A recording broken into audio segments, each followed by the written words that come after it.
Hello, welcome to Free Bible Commentary with Pastor Teacher Dr. Bob Utley. Be sure to visit Free Bible Commentary at www.freebiblecommentary.org. Now, here's Bob. Continuing in Proverbs, we're going to close the book out today. We're going to be in Proverbs 31. The lesson today picks up a couple of verses from Proverbs 29, but they're on the family, and I've chosen just to do Proverbs 31 today. Verses 1 through 9 deals with King Lemuel. The problem with that is we don't know who King Lemuel is, and we don't have any. He's not a king in Israel. There are several manuscript variations here, and the reason I have chosen to teach through 31, even though he's not in the focal passage, is because his mother is the one that's going to give him these instructions. Mothers were the common teacher of children up to a certain age, both boys and girls, and then it was the spiritual responsibility of the father especially to educate the sons. Girls, for the most part, in ancient Israel did not have the same opportunities for education as the men children did. Now, but that is, even when I say that, that comes across real chauvinistic to the modern 20th century America. We have our own cultural idiosyncrasies, and I'm not sure we can just say another culture's way of handling it is inappropriate. The trick is, does it allow people to have a fullness of life and faith in God? The women who record in the Bible seem to have that kind of position. Now, I realize that is not the maybe the norm, but it is an example of women that filled the place of mother and had input in their children and in their husbands' lives that I think is significant. Now, let's look at verse 1 if we could. It says, "The words of King Lemuel, the oracle which his mother taught him." Now, many have said this word Lemuel means dedicated to God, something like that.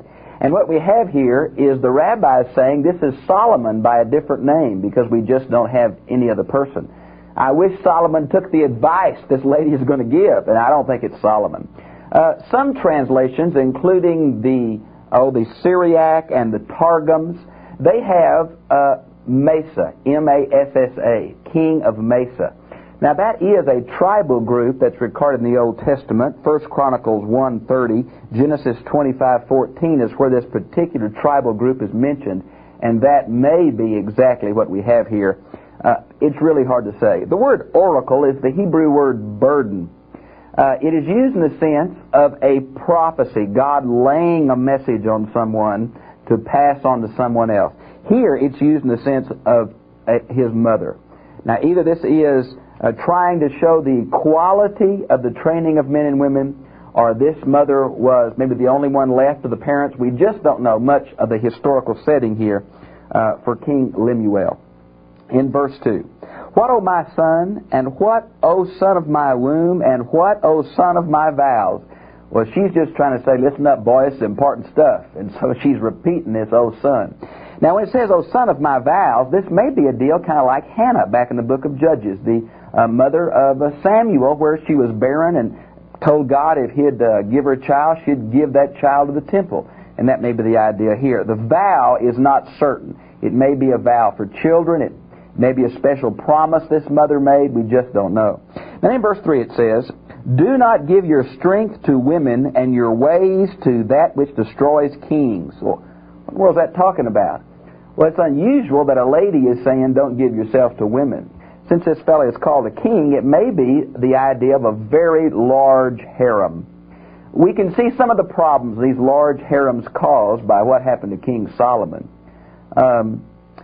The Bible records that many of the people in the Old Testament had many wives, polygamy. But the passage in verses 10 and following is definitely a passage of monogamy.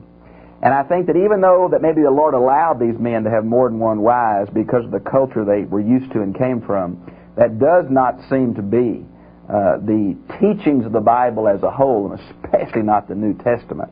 So there is problems in multiplying wives, and that's what his mother, I think, is warning him against. Now, when it says that which destroys kings, I think you ought to keep in mind Solomon again. His women in his old age turned his heart away from the Lord. Now, then it says in verse 4, "It is not for kings, O Lemuel, It is not for kings to drink wine or for rulers to desire strong drink. Now, here's a good example of people proof text. And if you take verse 4 and use it by itself, you do not get the balance of verse 5 and 6. The reason that kings and rulers should not drink is not because that there is an evil in alcohol. It's because that rulers who drink too much do not handle their administrative responsibilities under God very well. And that's the whole problem in verse 5. Lest they drink and forget what is decreed and pervert the rights of all the afflicted or needy. God really cares for the poor person.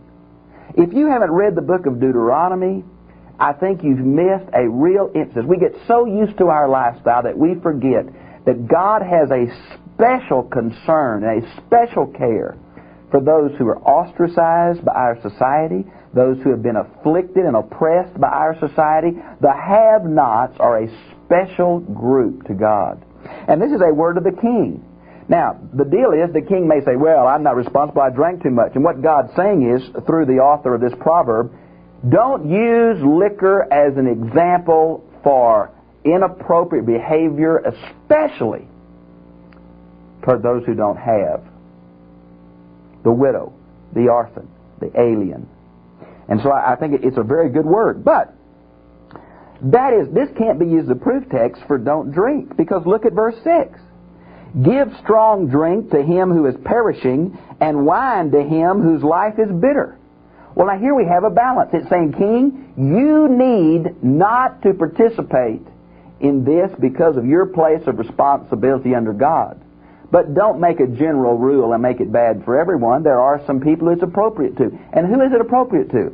Well, this is the verse that Rabbinical Judaism interpreted, and the women of Jerusalem especially apply to themselves. And every time in Jesus' day, when the Romans were going to crucify someone, they would give that condemned prisoner some wine to drink mixed with frankincense, and it would just knock out their senses so that crucifixion wouldn't hurt them so badly.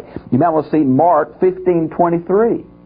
And so here we have an admonition to give wine to those who are going to, in Jesus' case, condemn to death. And then it says, to those whose life is bitter. Now in 1 Timothy 5:23, Paul says to Timothy, Timothy, take a little wine for your stomach. There is a medicinal use for wine. I'm sure you've watched enough John Wayne movies where they pour the whiskey over the bullet wound to realize there's an antiseptic usage, and that's what it seems to be talking about here. There's no demon in the bottle of rum. It's man's evil heart that uses the bottom of rum inappropriately. That's, I think, what the balance of this statement is saying. Now, then it says, let him drink and forget his poverty and remember his trouble no more. Okay, verse 8. Open your mouth for the dumb and for the rights of the unfortunate. Now, here is the second aspect of the king as administrator of God's justice, hopefully. And what the mother is saying to the son is, son, when you get in a place of responsibility, and there are people come before you with problems, and decisions have to be made, son, remember that person who can't speak real well, and that person who's real nervous, and that person who seems to be really out of place. Son, don't just go with the powerful and those who are eloquent. Son, take up for those who really can't speak for themselves. I guess the example in my own day, which strikes my heart so deeply, when I, as a pastor, think about, Bob, who in my 20th century American culture, who do I need to speak up for that can't speak up for themselves? And I want to tell you, the issue of abortion really comes home for me in a verse just like this. Now, then it says in verse 9, open your mouth, judge righteously, and defend the rights of the afflicted and the needy. God really cares for the underprivileged and the down and out. I wonder if that really impacts your life in your easy, upper middle class, educational lap of luxury. God cares about the have-nots, and He wants you to structure your life so that you're able to help them in His name. That's a radical statement. This is a radical book. We've got a radically ethical God that will hold us responsible whether we're a king or New Testament, where we're a kingdom of priests. for the way we live and the way we act toward the poor and the needy and the underprivileged. So, watch out for wild living. Watch out for justice. That summarizes what Lemuel's mother said to him. That's plumb good advice, folks. Watch out for that wild living, and watch out for the justice of those who don't seem to have justice. Now in verses 10 and following is a beautiful passage about an excellent wife. Now, I've read this over several times, and I went through a lot of books. And in this program, I'm going to show you some of the books I use to interpret the Old Testament, because a passage like this is so hard to get into. But this passage is not your modern equivalent on premarital counseling or marriage enrichment. This lady was a shrewd businesswoman. She is a very practical-oriented helpmate. But there's nothing here of marital love. There's nothing here of friendship and equality and all of that. I tell you, the Bible just doesn't put all its eggs in one basket. This is a great passage about some aspects of a godly woman. But this isn't all there is. I think of the passage on the Song of Songs gives the sexual aspect, the love aspect, the wholesome, sensual aspect to married life. This passage gives a very practical aspect, but really by themselves, they're just not complete. And again, you need the New Testament emphasis on the place of a wife to really have the overall view of the place of the modern believing wife. Now, let's look at this, though, this particular aspect. Verses 10 through 31 is an acrostic in Hebrew. Every verse in your English Bible begins with the next consecutive Hebrew letter of the alphabet. Now, that's done for several reasons. Number one, most of these Old Testament passages were memorized, and so this was a mnemonic aid to help people memorize certain passages. There are several psalms that are acrostics. Psalm 25, Psalm 34, Psalms 145, Lamentations 1 and 2. Psalms 119 is an acrostic, but it goes with several verses instead of just one. So there are several of these mnemonic devices in the Old Testament because people memorized much more in that day. Now, an excellent wife, who can find? For her worth is far above jewels. Some were saying, well, this means that if you have to pay a high price for a dowry, she's worth it. Well, that may be it, but I really don't think that's the idea here. It's saying that someone who has the characteristics of a woman that's going to be described in this passage is worth far more than money. And I think we realize the value of that person we choose to walk with the rest of our lives, be it a man or a woman. That they know God and act responsibly is really a help in our world. Now, the heart of her husband trusts in her, and he will have no lack of gain. Well, here's that old, and it's all the way through this passage, it's that background that says if you're a godly woman or a godly man, you're going to be materially blessed. And I think there is some truth to that, but we have to balance it with other New Testament truths and the Old Testament reaction, which is found in Job and Psalm 73. Then it says, she does him good and not evil all the days of her life. She works with wool and flax. Now, flax is what you make linen out of, okay? And she works with her hands in delight, active energy, and she makes the clothes for the family. She is like a merchant ship. She brings her food from afar, which means she takes care of the preparation of meals. She rises while it is still night and gives food to her household. Most of these, just making meals took most of the women's days. It was really a long, involved thing. You know, there was a time when there weren't microwaves. You do remember them, don't you? And it took a long period of time to prepare food. So this is what it's talking about. Gives her food and portions to her maidens. Now this is one rich lady. This is upper middle class, I want to tell you. She's going to have servants. She's going to have capital to buy a field. She's going to start her own import-export business.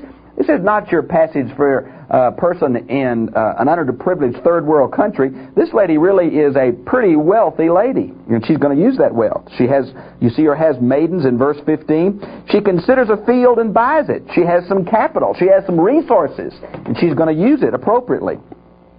From her earnings, she plants a vineyard. This is almost, I bet, if this lady was living in our day, she'd be one that reads the Wall Street Journal. That's the kind of lady this is. Now, it says, from her earnings, she plants a vineyard. She girds herself with strength and makes her arms strong. Now, you know, women who had to wash the clothes by hand, make the food, and all of that, I'm not sure I want to wrestle on these Old Testament women. They were really physically very strong because women did much of the heavy work. And that's the idea of this lady. She is a strong lady. Then it says, she senses her gain is good and her lamp does not go out at night. When I first read that, I thought, aha, the first midnight madness sale. But it's not that at all. It's the idea that she keeps the lamp burning in the house. She has to get up in the middle of the night and make sure the wick is twisted and the lamp doesn't go out and there's oil in it. When I was in Israel a few years ago, I bought some oil lamps. This is an oil lamp from around 1200 BC. It was found at the Dung Gate in Jerusalem during the time of David. You put the wick here and the oil sitting there. This is the kind of lamp that Jesus told the parable of the virgins about, the oil, you know.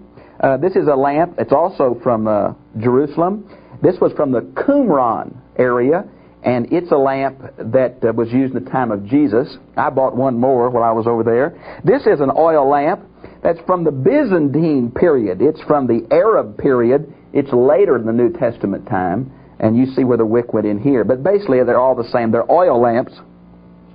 And that's what we're talking about here. She has to get in the middle of the night to put olive oil in these containers to keep the wick burning. If it goes out, they're very hard to start. We're no matches. Verse 19, the distaff and the spindle. She weaved the clothes for her family. Look at verse 20. She had a real care for the poor. You knew that'd be in here. Her hand goes out to the poor and to the needy. She has it's not just that she's a greedy person, but she's responsible with the resources given to her. She shares with others. Then it says she's not afraid of the snow for her household. What does that mean? Well, she gave careful forethought that everybody's going to have shoes and clothes. It says in the last part of verse 21 that all her household are clothed with scarlet. Now, the Septuagint and the Vulgate have double, meaning she made double thick clothes for the wintertime. But that involves an emendation in the Masoretic text. And really it just may mean scarlet, which is a very expensive dye, meaning she's, again, a wealthy person. And that's seen down in verse 22 where it says her clothing is made from fine linen and purple. Again, very expensive material. And that dye was very high. Purple and scarlet were the sign of wealth and power in this day. Her husband is known in the gates. Now, the gate is the place of justice and the place of the social life. So it'd be like our town hall, city square, that kind of place, okay? He sits with the elders of the land. She makes linen garments and sells them. She supplies belts or girdles. Now, not what you're thinking. A leather belt that held their robes together and they could hang their weapons on it. Now, mine has to the merchants or tradesmen, but the literal word here is the word Canaanites. And the word Canaanite came to be applied to all merchants, be Phoenician or Philistine or Canaanite or Arabian, just men who trade. And so they would come to her house and buy these girdles that she made, these leather belts. Strength and dignity are her clothing, and she smiles at the future. Well, this lady has a confidence in God. She has some sense of foreplanning, but she leaves the future apparently in the Lord's hands. She opens her mouth in wisdom, and the teaching of kindness is on her tongue. Well, this is the Hebrew word hesed that really means loyalty, and I think that's a better translation. She looks well to the ways of her household, and she does not eat the bread of idleness. Her children rise up and bless her, and her husband also, he praises her, saying, and then we have a quote of the husband saying good things about the wife. Notice in verse 30 is a summary of some of the worldly things that often men look for in women. Charm is deceitful and beauty is fleeting.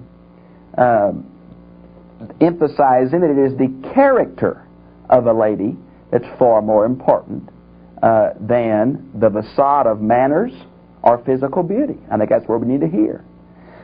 Give her the product of her hands and let her works praise her in the gates. And so that is a summary. This is a very wealthy lady, a very practical lady, a very business-oriented lady, but that's the section we're in. And again, you've got to have Song of Songs and Proverbs and Ephesians 5 and many other passages to really get the biblical picture of a believing woman and wife. And that's part of it. Now, this is a difficult passage because not a whole lot of meat here as far as applying it to your class. I would like to take this opportunity in this program to show you some of the resource books that are so helpful for me interpreting the Old Testament. Now let me say to you before I show you these books, These books are only going to help you if you do something with them. And the only way for you to really do something with them is for you to index them in your Bibles. Let me just show you. This is one book. I'll give you the name in just a second. But look at the indexes here. Look at the indexes. These are all scripture references by page numbers. Look at all those. Now that is too much for you to do unless you have a study Bible that you use. Get you several different kind of pens, a red pen, black, purple, green, and make a dot on the margin of your Bible on the verses that each one of these books that I'm going to show you list. And that way, when you come to a lesson, you'll see what books have references to these particular texts. Now, the first book I want to show you is a book called The Synonyms of the Old Testament by Grittlestone. This book is very helpful to me in the fact that it helps me as someone who is not fluent in Hebrew to understand the biblical usage of certain major Hebrew words. It's paperback. It is very good. Synonyms of the Old Testament by Grittlestone. All right? Let me show you another one. Rabbinical Judaism is very important in understanding some of these. This is called Every Man's Talmud. This is by a man named Cohen, which means priest. It's put out by a Jewish publisher, D-U-T-T-O-N. Now, this book is also indexed. This will help you get a Jewish perspective on the Old Testament and help you see some passages in the Jewish Talmud, the Babylonian Talmud to be precise. This has been very helpful for me to get an insight into the Jewish Scriptures. Now, there are several of these kinds of books out. I brought another paperback one so you can see it. This is called Manners and Customs of the Bible by James Freeman. And this book costs less than $5. It's still available for under about $6. And it is also indexed. It has pictures, and it goes through the entire Bible, Old Testament, New, and tries to explain to you customs and manners that you're not familiar with in 20th century America. This is very helpful. I use it quite often. Now, another man that I like very much, this is a man named Edersheim. He's a converted Jew, Alfred Edersheim. This is Sketches of Jewish Social Life in the Time of Jesus. Now, it will not help you a whole lot in the Old Testament, but it is rabbinical Judaism of the day in which Jesus lived, and it will help you tremendously on the New Testament and also give you some insight into rabbinical life, okay? Sketches of Jewish Social Life by Erdmans, okay? Now, a couple of books. This is 2 volumes, volume 1 and 2, and this is Ancient Israel by Roland Deveau, a French scholar. Volume 1 is on the social institutions, and Volume 2 is on the religious institutions. They're paperback, but they really are very definitive works on Jewish social customs, and they're very inexpensive, $2.95 a piece when I bought them. I don't know what they are now, probably $10.95, but no, not really. They'll help you. They're indexed, and you'll like these. They'll really give you an insight into the customs and manner of the Bible. Now, another one that I'm very fond of, and this is another 2-volume set. This is Judaism in the First Century of the Christian Era, and it's by a man named George Foot Moore. Now, George Moore was not Jewish, but the Jewish people say he's written a fair account of Jewish history. This is the social institutions and religious institutions. And they are paperback, and you can get them, and these books will help you. Now, I hope that when I mention books like this, you'll take me seriously, because these are things that through the years in your study of the Old Testament will greatly enhance your teaching ability. One of the things we need to do is know the resource books that are available to get us back to a first century mind or to a 2000 BC mind. Once we catch the flavor of that day, once we understand what they were saying and why they were saying it, then and only then can we apply it to our day. We cannot proof text the Bible and just pretend like the Bible was written solely for our culture. It is not. We must understand their culture, what the author was saying to their day, and then apply that truth to ours. These books will greatly help you do that. I've enjoyed being with you. I hope to see you again, same time, same place, next week. God bless you.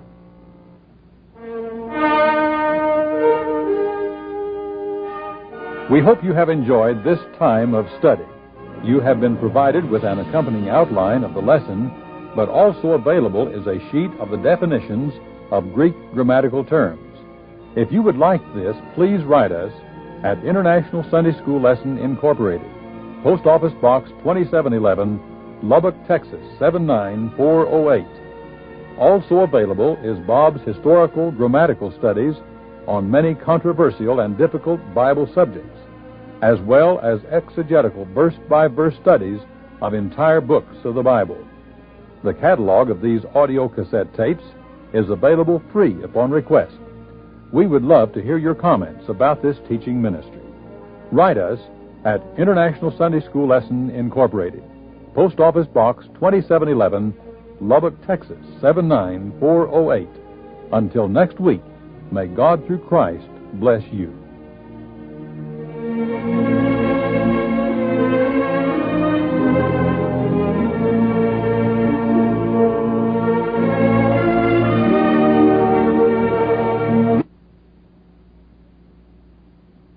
Focal passage for today.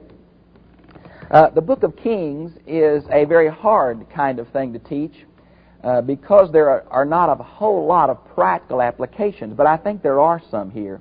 I think we see, number one, that God deals with men the way they are. I think we see the fact that God, through one faithful parent or forefather, blesses the descendants. I think we see here that even people who have a good heart toward God can't always change the circumstances they find themselves in. I think that's some of the truth that's here. I hope that you will read through this in your own words. Write the central idea of each paragraph in your own words and try to focus in on that. And I've enjoyed being with you, and I hope to see you same time, same place next week. God bless you.